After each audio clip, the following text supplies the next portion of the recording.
Amanda. Happy December. Today I'm going to be going over the books I want to read to end off the year strong.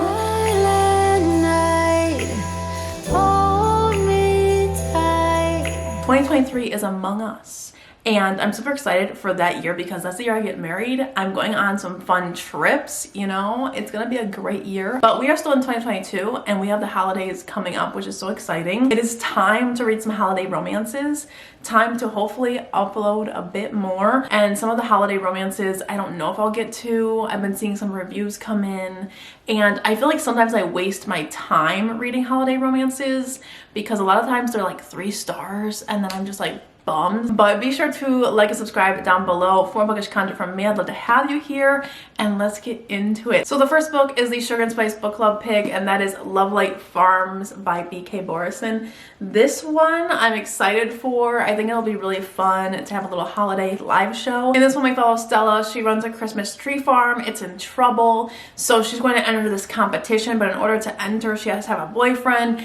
Enter a fake dating situation where she is going to ask her best friend to pretend to be in a relationship with her. It's gonna be juicy. I'm excited for it. Then we have Corpse Roads by J. Rose. This is a dark Why Choose romance set in the same world as the Blackwood Institute trilogy that I always talk about in like every video that I make. But this is gonna be a new series and it's gonna be even darker, I think. I don't know. I've seen some people say it's like a black on their darkness scale, which I'm really excited for. But this one is following new characters that we met in the 3rd book in the Blackwood Institute series. And they're part of this group called Sabre Security, and they play a major role in the 3rd book of the last series, but I don't want to like spoil anything, so I can't talk too much about this one. It's gonna be spicy, but it's also slow burn. J. Rose said that she wanted to dabble into some slow burn in this one to deliver the content to the fans. So we're getting a angsty slow burn dark romance, which is very exciting. If it's anything like the first trilogy, it's going to be twisted, messy, and fucked up, which is all things that I love to see. Then of course we have Anastasia by Sophie Lark. This one is a fantasy retelling. Sophie Lark's first dabble into fantasy is gonna be huge. I just saw her Instagram reel where she explained that it's literally bigger than any book she's written yet, and I am so freaking excited for it. And she just announced that she'll be doing more fantasy in the future with a trilogy. Then we have a new Monica Murphy book. This one's called Playing Hard to Get. It is a football and tutor romance, a player. I am so pumped. I love Monica Murphy's books because they always have a lot of steam and just are so much fun. But this one, we follow a girl, so she's the tutor and she has to tutor the football player, you know, whatever. And he has like this major crush on her, and then she realizes that she has feelings for him. And then she's like, no, I'm not gonna do this, because she's watched her mom have a bad relationship with a player, and she's like, not doing it. But she ends up doing it anyway, you know what I mean? You can't resist. And so she's like, am I being played, or does he actually like me? Then we have Two Wrongs Make a Right, which is going to be a really fun fake dating romance between neurodivergent characters. So I believe in this one we're following like a matchmaking situation where these two's friends match made them, and they both want revenge on their friends because they didn't want to get in a relationship. So they end up forming an alliance for the time being to date and then like have this huge breakup so that their friends will think that they failed. Next is Astrid Parker Doesn't Fail by Ashley Herring Blake. This is the 2nd book after Delilah Green Doesn't Care, and they're all standalones. But this one follows the stepsister in Delilah Green Doesn't Care and the aftermath of what happens after that all took place at the end of Delilah Green Doesn't Care. I believe Astrid is renovating a hotel or something like that, and she ends up falling for the landlord's daughter, something like that. Don't quote me on it. I didn't look because I want to go in pretty blind to Astrid's story, but I can't wait for it. I loved Delilah Green Doesn't Care. Gave it 5 stars. Then we get into some of my Christmassy holiday romances. First up is Tangled in Tinsel. This one is a Why Choose, you know, 4 bosses snowed in romance.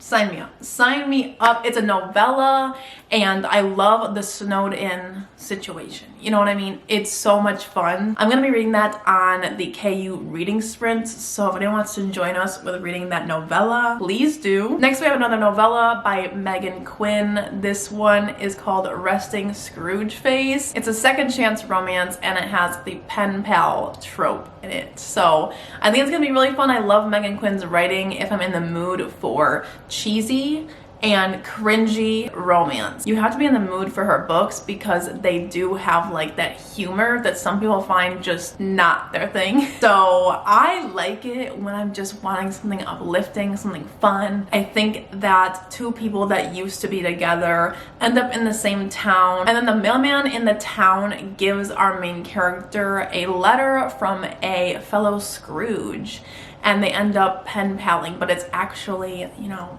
them two reconnecting. Then we have A Grump Who Saved Christmas. The only thing I know about this one is it's another Christmas tree farm setting where this girl's tree farm is going under, and then it's also a second chance romance between the guy who wants to take over her farm. He wants to like buy it to turn it over.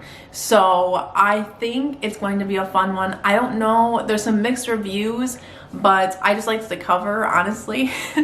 So I will give it a shot. Then we have 'Tis the Season for Revenge, which is a fake dating, grumpy sunshine, age gap romance where this girl gets dumped and then she is out for revenge, so she ends up trying to date his boss. I don't know, it says it's a little bit insta-lovey, so I need to go into it knowing that, but if I do, I feel like I will like this one. It's been going around Instagram lately, so I hope I love it too. Then we have A Merry Little Meet Cute, which is an author duo between Julie Murphy and Sierra Simone. This one is like an adult star that goes to film a romantic comedy, something where it was a mix-up and then there's a romance there.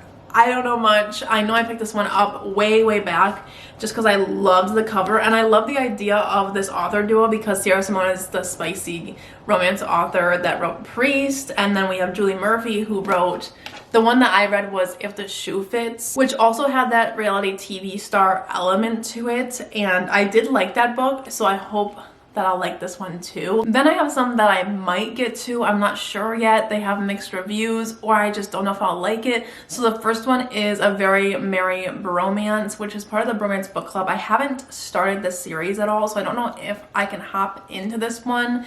I know I probably can. I just don't know if I want to. I don't know. They've never really called to me that much. But this one has been all over recently about being a good holiday romance read. So I might have to give it a shot. It's a grumpy sunshine, and it's also second chance. I feel like a lot of holiday romances gear towards that Scrooge type read where it's grumpy sunshine. So a lot of these are grumpy sunshine, which goes into the next one, which is You're a Mean One, Matthew Prince, which is a male rom-com. And I was pretty excited for it, but I saw some mixed reviews come in.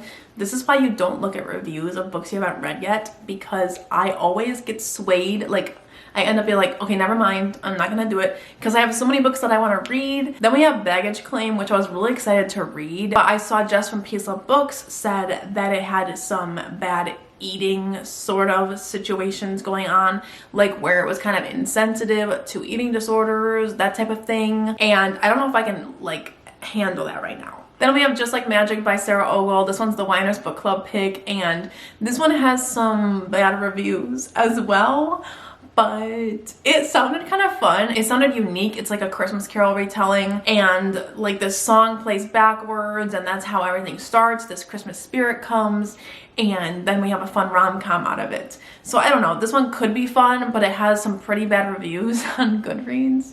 So I'm also not sure about that one. But I do feel like holiday romances are judged a little bit more harshly on like the Goodreads rating scale, because I feel like some people, they're just like, oh, I'm just gonna give it 3 stars because it was good, but like holiday romance, you know what I mean? So I try to give it some grace here and there. But that's all the books that I want to read this month. Let me know down below what's one of your most anticipated reads for this month, and I will see you in my next video. Bye guys!